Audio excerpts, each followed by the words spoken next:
لیکن سب سے زیادہ اندیشہ اسے ہانی کی طرف سے ہی تھا، اس لیے وہ اسے ہر صورت راستے سے صاف کرنا چاہتی تھی۔ اس پورے وقت میں جو ایک بات یارم کو بہت بری طرح چبھ رہی تھی وہ تھی تیمور کی نظریں، جو ہانی کے چہرے پر کم اور اس کے جسم کی نشیب و فراز میں زیادہ الجھی ہوئی تھی۔ کبھی وہ اس کی کپ کپاتے ہوئے لبوں کو دیکھتا تو کبھی اس کی سراہی دار گردن کو، اور نہ چاہتے ہوئے بھی اس کی نظروں کا مفہوم پڑھ کر وہ سلگ رہا تھا۔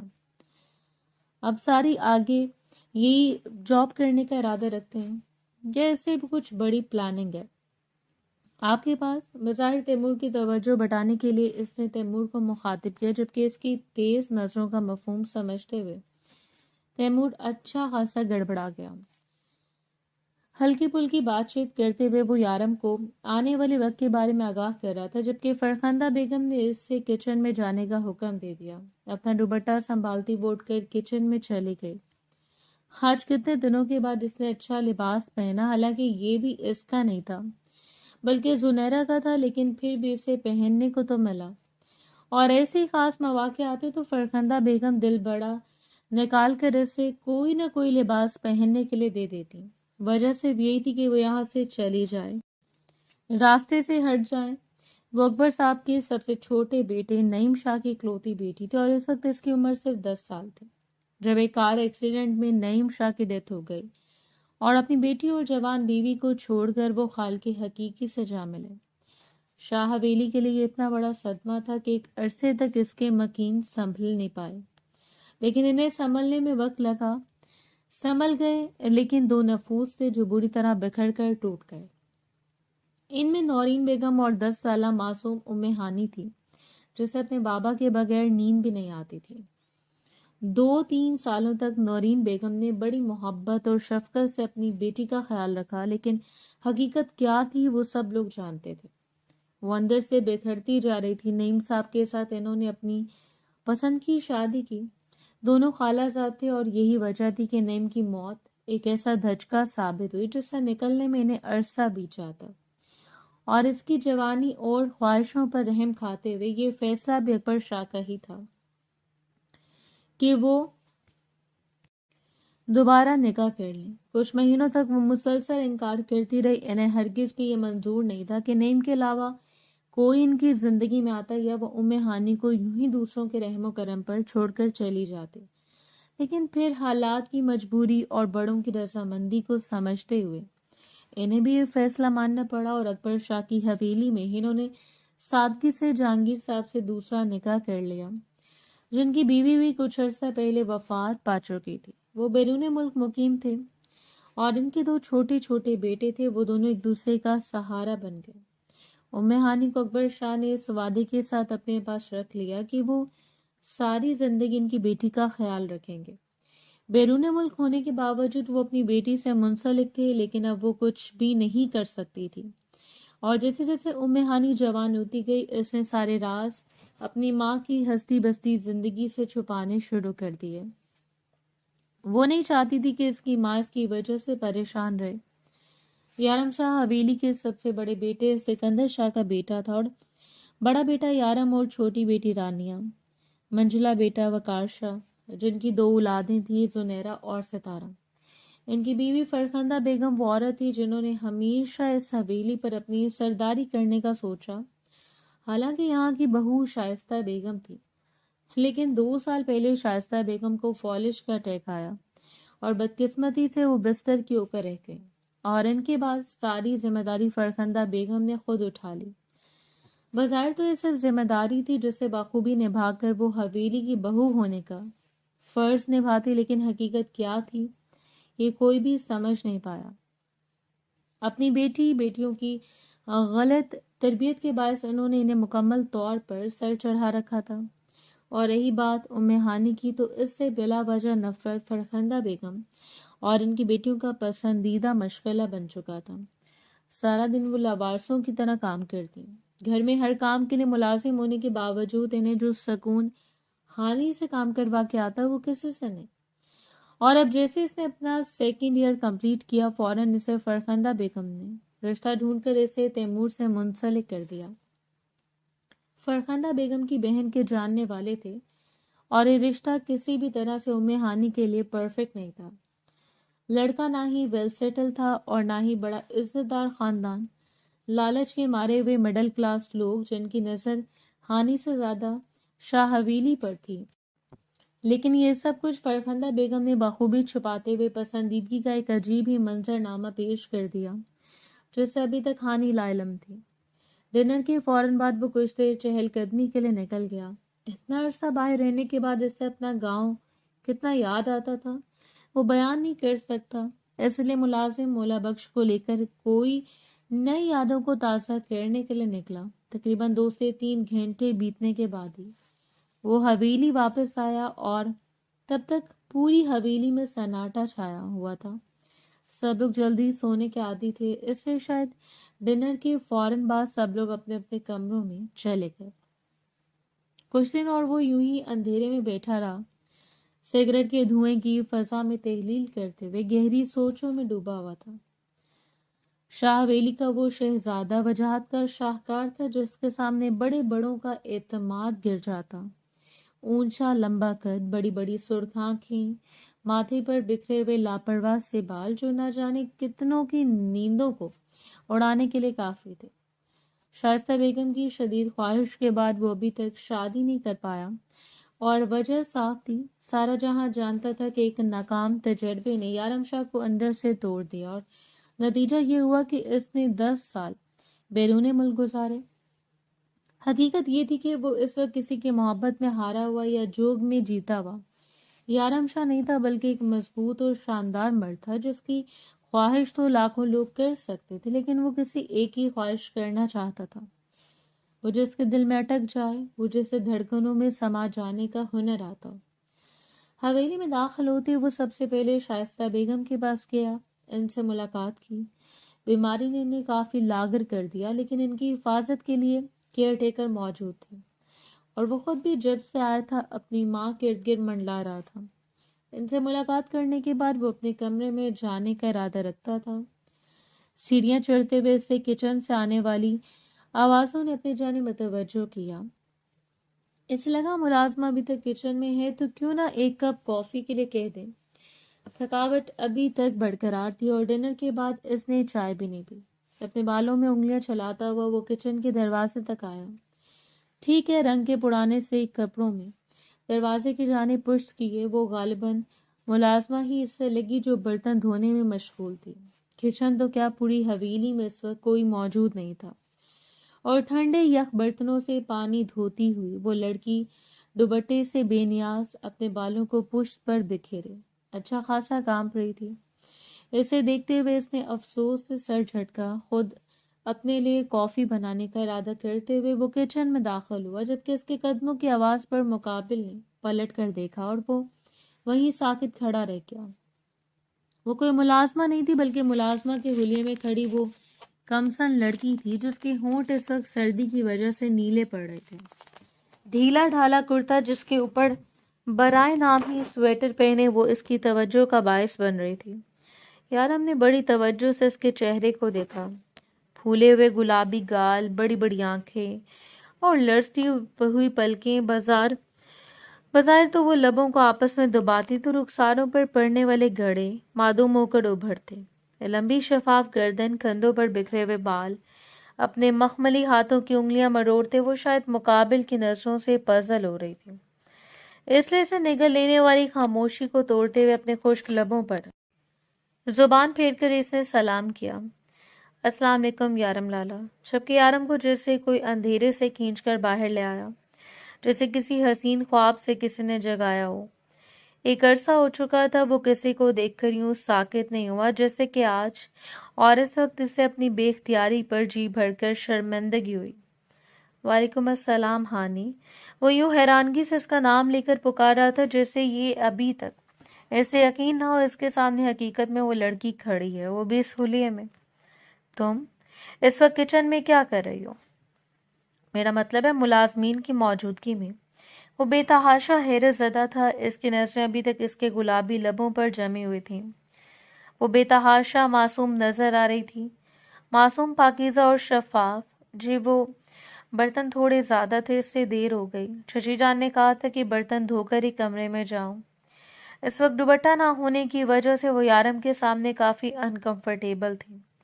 بار بار اپنے کرتے کے گلے کو تنگ کرتے ہوئے نظریں ادھر ادھر گھما کر وہ گویا فرار حاصل کرنے کی کوشش کر رہی ہو۔ اس کی بات سن کر آنکھیں چھوٹی کرتے اس نے ہانی کی جانب قدم بڑھائے۔ شاید وہ مزید کچھ تشویش چاہتا تھا، اور تب کچن میں فرخندہ بیگم داخل ہوئی۔ جس تیزی سے وہ داخل ہوئی تھی، ان دونوں کو دیکھ کر اتنی جلدی سے وہ ٹھٹک کر رک گئیں، اور ایک لمحے کے لیے حیران ہو کر دوسرے لمحے انہوں نے حیرانگی کی پرت اپنے چہرے سے اتار کر مصنوعی مسکراہٹ سجا لی۔ ارے ہانی، کیا ضرورت تھی بچے ملازمہ کو گھر بھیجنے کی؟ آج کل کی لڑکیاں بھی بہت نرم دل پیدا ہوئی ہیں۔ میں نے کہا بھی تھا۔ کام زیادہ بڑی محبت سے ہانی کی جانب بڑھتے ہوئے انہوں نے اس کے چہرے کو چھوا، جبکہ وہ حیران و پریشان اپنی چچی کی منافقت کو دیکھ رہی تھی۔ اس سے پہلے کہ وہ کچھ کہتی کہ انہوں نے خود ہی پلٹ کر یارم کی جانب دیکھا۔ بیٹا کچھ چاہیے؟ مجھے بتاؤ میر جان، میں کر دیتی ہوں۔ اس وقت وہ اتنی محبت سے پیش آ رہی تھی جس سے پوری دنیا میں ان سے زیادہ اچھا کوئی نہ ہو، جبکہ یارم کو ان کے رویے سے کوفت ہونے لگی۔ جی وہ کافی بنانے آیا تھا۔ کافی بنانے آئے تھے تو خود کیوں بنا رہے ہو؟ چلو کمرے میں بھجوا دیتی ہوں، ویسے بھی زنیرہ بہت اچھی کافی بناتی ہے۔ ان کا وہی زنیرہ نام میں شروع ہو چکا تھا، جس سے اکتا کر سر جھٹکتے ہوئے وہ واپس اٹھانے لگا۔ کچن کے دروازے پر پہنچ کر اس نے پلٹ کر ہانی کی جانب دیکھا۔ تم اپنے کمرے میں چلے جاؤ، اور یہ کام ملازمہ کی کرنے کے ہیں۔ کچھ اس قدر کاٹدار رویے میں اس نے کہا تھا کہ فرخندہ بیگم کافی دیر اس کی پشت کو گھورتی رہیں، اور پھر پلٹ کر اس کی جانب دیکھتے ہوئے اس کے چہرے کو دبوچ لیا۔ وہی چہرہ جسے کچھ دیر پہلے ان کی آنکھوں سے آگ نکل رہی تھی، جبکہ خوف سے کانپتے ہوئے وہ 2 قدم دور ہوئی۔ جب پتہ چل چکا تھا کہ یارم ابھی کمرے میں نہیں گیا، وہ نہیں سویا، تو کچن میں آ کر ڈرامہ کرنے کی کیا ضرورت تھی تمہیں؟ ان کی آواز اتنی آہستہ تھی کہ ہانی کے کانوں تک پہنچ رہی تھی، اور نفی میں سر ہلا کر وہ اپنی بھیگی پلکوں کو چھپکتی رہ گئی۔ نہیں نہیں چچی جان، مجھے نہیں پتا تھا کہ وہ اپنے لرزتے ہوئے لہجے میں سے صفائی پیش کرنا چاہی، جبکہ اس کے چہرے کو سختی سے جھٹکتے ہوئے انہوں نے اگلا حکم صادر کر دیا۔ جلدی سے اچھی سی کافی بنا کر زنیرہ کے کمرے میں لے جاؤ، اور اسے کہو یارم کو دے آئے، اور خبردار اگر تم نے کسی کو بتانے کی کوشش کی کہ وہ تم نے بنائی ہے۔ سمجھ رہی ہو نا میری بات؟ اس کی بات کو سمجھا کر وہ بڑبڑاتے ہوئے اسے زہر آلود نظروں سے دیکھتی کچن سے باہر چلی گئی، جبکہ اپنی آنکھوں کو صاف کرتی وہ پلٹ کر کافی بنانے کی تیاری کرنے لگی۔ یہ زندگی اس کے لیے اتنی ہی اجیرن تھی جتنی کہ کسی بھی ملازمہ کے لیے، یا پھر ملازمہ کو بھی ماہانہ تنخواہ مل جاتی اور اس کی تکلیف کا ازالہ ہو جاتا، لیکن وہ یہاں ایسی زندگی گزار رہی تھی جس کا محض گمان بھی جان لیوا تھا۔ مسلسل اپنے بارے میں سوچتے ہوئے اپنے آنسوں کو نگلتی وہ کافی بنا کر زنیرہ کے کمرے میں لے گئی۔ زنیرہ مزے سے موبائل پر بیٹی کسی سے بات کر رہی تھی۔ اسے کمرے میں آتا ہوا دیکھ کر اس سے پہلے کہ وہ بڑا مان جاتی، اس نے آگے بڑھ کر کافی سے تھماتے ہوئے ساتھ فرخندہ بیگم کا پیغام بھی دیا، اور وہ اچھل کر بستر سے اترتے اپنا حلیہ درست کرتی کمرے سے باہر چلے گئے۔ قدموں کو گھسیٹتی وہ اپنے کمرے میں جا رہی تھی۔ کچھ لوگ پیدا ہی اذیتوں کو جھیلنے کے لیے ہوتے ہیں۔ اگر بابا ہوتے تو شاید سب کچھ ٹھیک ہو جاتا، اور اس کی ہر بات اور ہر اذیت کا اختتام ایسے ہی ہوتا تھا۔ دنیا کی سب سے تلخ حقیقت یہی ہے کہ بیٹیوں کے باپ کو نہیں مرنا چاہیے۔ وہ بیٹیاں سارے زمانے کا کھلونا بن کر رہ جاتی ہیں جن کے باپ وقت سے پہلے انہیں چھوڑ کر چلے جائیں۔ اب نہ جانے کتنی دیر اسے اپنے بابا کو یاد کر کے آنسو بہانے تھے، نہ جانے کب نیند اس کے آنکھوں پر مہربان ہوتی اور وہ حسین آنکھیں منہ کر کے خواب خرگوش کے مزے لیتی، نہ جانے کب۔ اپنے بستر پر وہ پاؤں پھیلائے بیٹھا موبائل پر سکرولنگ کر رہا تھا جب کمرے کے دروازے پر دستک ہوئی اور زنیرہ اندر داخل ہوئی۔ کندھے سے پھسلتا ہوا دوپٹہ، لیئرز میں کٹے ہوئے تازہ بال، لپسٹک اور مسکراہٹ سے جگمگاتا ہوا چہرہ، اس نے آگے بڑھ کر کافی سے تھما دی۔ تیز کر کے بتائیں کیسی ہے؟ اپنی انگلیوں کو مروڑتی وہ نزاکت سے کہہ رہی تھی، جبکہ اس نے چپ چاپ مگ لبوں سے لگا لیا تھا۔ اس وقت اسے کافی کی شدید طلب ہو رہی تھی۔ ایک گھونٹ حلق سے اتارنے کے بعد اس نے اچنبے سے سامنے کھڑی لڑکی کو دیکھا۔ یہ تم نے بنائی ہے؟ گویا وہ یقین نہیں کر پا رہا ہو، جبکہ تیز نظریں زنیرہ کے تاثرات پر جمی ہوئی تھیں۔ وہ اچھا خاصا گڑبڑائی اور پھر سر اثبات میں ہلاتے ہوئے اقرار کر لیا، جی میں نے بنائی ہے، اپنے ہاتھوں سے آپ کے لیے۔ وہ جلدی اپنے تاثرات پر قابو پا گئی تھی، جبکہ آرم کی مسکراہٹ گہری ہوتی چلی گئی۔ اتنی عمر اور اتنے تجربے کے بعد کیا وہ سچ اور جھوٹ میں فرق کرنا نہیں سیکھا تھا؟ بہت اچھی ہے جس نے بنائی ہے، اگلی بار اس سے سیکھ کر بنانے کی کوشش کرنا۔ جبکہ زنیرہ کے چہرے کی رنگت لمحے بھر میں بدل گئی۔ عجیب سستی اس کے چہرے پر پھیلی تھی، جسے وہ بڑا مان گئی ہو۔ 2 قدم آگے بڑھتے ہوئے اس نے یارم کو اپنی بات کا یقین دلوانا چاہا، جبکہ اس نے 2 انگلیوں سے اسے دروازے کی جانب اشارہ کر دیا تھا۔ تم جا سکتی ہو، کافی کے لیے بہت شکریہ، ایک عجیب سے انداز میں کہہ کر اس نے زنیرہ سے باہر چلی گئی۔ عجیب سڑو انسان ہے، مصیبت، ہینڈسم ہے اور حویلی کا ہونے والا وارث ہے، تو کیا کچھ بھی کرے گا؟ میں بھی اپنے نام کی ایک ہوں، ایک بار شادی ہو جائے بس۔ غصے میں بڑبڑاتے ہوئے وہ اپنے کمرے کی جانب جا رہی تھی، جبکہ پیچھے سے وہ پرسوز نگاہوں سے دروازے کو دیکھتا کافی کو انجوائے کر رہا تھا۔ حقیقت یہ تھی کہ کافی اس کی من پسند تھی، اگر ہر شام اسے یہی کافی پینے کو مل جاتی تو اس کا دن بن جاتا۔ نیو بزنس آئیڈیاز کے ساتھ بزنس کو سیٹ کرتے اور ان سارے ہنگاموں میں ہانی ایک بار پھر اس کے ذہن سے محو ہو گئی۔ حویلی میں شادی کی تیاریاں زور و شور سے جاری تھیں، جبکہ انصاری تیاریوں میں سے دستبردار ہو کر وہ پچھلے 2 ہفتے سے بزنس کو سمجھنے اور مختلف تجربات کرنے کی کوشش میں تھا۔ اس کے واپس آ جانے کی وجہ سے وقار شاہ اور سکندر شاہ کو کافی سپورٹ مل گئی۔ یہاں گاؤں اور زمینوں کے معاملات دیکھنے کے لیے اکبر شاہ تھے۔ چاہے وہ اب زیادہ چل پھر نہیں سکتے تھے، لیکن پھر بھی اپنا فیصلہ سنا دیتے۔ وہ اب زیادہ یا ملازم کے ساتھ جا کر کچھ معاملات دیکھ لیتے، جبکہ آفس سکندر شاہ اور وقار شاہ کی ذمہ داری تھی، جو کافی حد تک انہوں نے یار کے کندھوں پر ڈال دی۔ خواتین شادی کی تیاریوں میں الجھی ہوئی تھیں۔ اس روز بھی وہ لاؤنج میں صوفے پر آرام سے بیٹھا لیپ ٹاپ گود میں رکھے ہوئے تھا۔ اس کی مصروف نگاہیں لیپ ٹاپ کی اسکرین میں الجھی ہوئی تھیں۔ جب اسے ملازم نے آ کر بتایا کہ باہر تیمور صاحب آئے ہیں، شاید ہانی بی بی کو اپنے ساتھ لے کر جانا چاہتے ہیں شاپنگ کے لیے، اس نے بس سر اٹھا کر اسے دیکھا، زیادہ توجہ نہیں دی۔ ویسے بھی میں 2-3 بار فرخندہ بیگم اسے بتا چکی تھی کہ رشتہ خانم کی پسندیدگی کی بنا پر طے ہوئے۔ تیمور اور وہ ایک دوسرے کو پسند کرتے ہیں، اور وہ بھی مطمئن ہوا تھا کم سے کم اس لڑکی کی شادی تو پسند سے ہو رہی ہے۔ تیمور اسے کچھ خاص پسند نہیں آیا، وہ عجیب سے انداز رکھتا تھا، لیکن پھر بھی اسے حیرت ہوئی کہ وہ ہانی جیسی معصوم اور شفاف لڑکی کا انتخاب تھا۔ کچھ ہی دیر کے بعد اسے ہانی سیڑھیاں اترتی ہوئی دکھائی دی۔ فرخندہ بیگم نے اس کا بازو تھام رکھا تھا اور اس کے کان کے قریب بڑبڑاتے ہوئے وہ اسے کچھ سمجھا کر باہر کی جانب لے جا رہی تھی، جبکہ ہانی کے چہرے پر پھیلے ہوئے تاثرات سے صاف لگ رہا تھا جیسے کہ وہ جانے کا ارادہ نہیں رکھتی تھی۔ وہ کافی دیر بڑی جذبیت سے اس کے چہرے کو دیکھتا رہا، جبکہ وہ داخلی دروازے سے باہر نہیں نکلی، اور پھر سر جھٹکتے ہوئے خود کو کام کی جانب متوجہ کیا۔ عجیب سے سوالات اس کے ذہن کی اسکرین پر ابھر کر معدوم ہو رہے تھے، لیکن سر جھٹک کر وہ اتنی توجہ سے اپنے کام کی جانب دے رہا تھا۔ یہ ہانی نامہ اس کے بس کا نہیں تھا، اور نہ ہی وہ بھی اس میں الجھنا چاہتا تھا۔ اس وقت اپنے کمرے کی کھڑکی سے وہ باہر کا منظر دیکھ رہا تھا جب مین گیٹ کے پاس گاڑی آ کر رک گئی۔ وہ تیمور کی گاڑی تھی۔ اسے یاد آیا کہ ہانی کو گئے ہوئے تقریباً 2 گھنٹے ہو چکے تھے۔ اسے حیرت بھی ہوئی 2 گھنٹوں میں کون سی شاپنگ ہو جاتی ہے، جبکہ لڑکیوں کی شاپنگ تو پورا دن ختم کر دیتی ہے۔